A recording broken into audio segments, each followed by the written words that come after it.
Welcome to our channel. Today we how to reset your CVS Pharmacy Health Records for better management, complete guide step by step clearly. To reset your CVS Pharmacy Health Records for better management, begin by visiting the official CVS website. Locate the Sign In button in the top right corner of the homepage. Click on Sign In to access your account.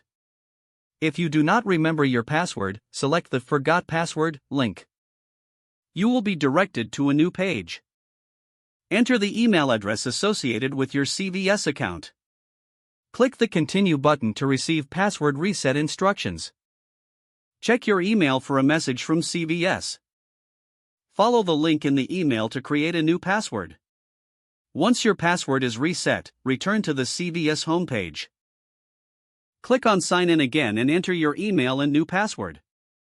Now that you are logged in, navigate to your health record. Click on My Account and then select Health Records from the drop-down menu.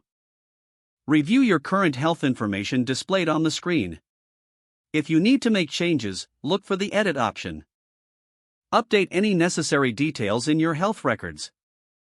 To delete outdated or incorrect records, find the relevant entry and select the Delete option. After making all the necessary changes, ensure you save your updates.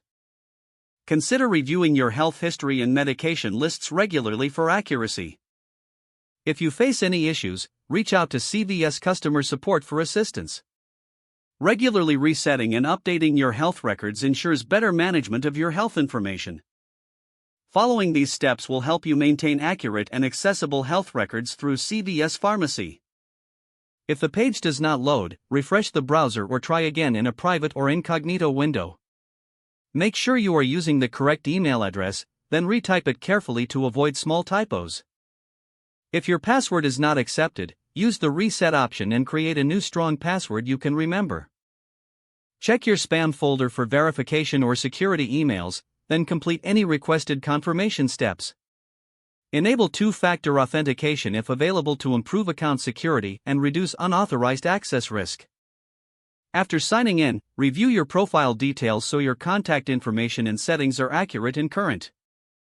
Don't forget to like this video and subscribe to our channel for more step-by-step tech guides.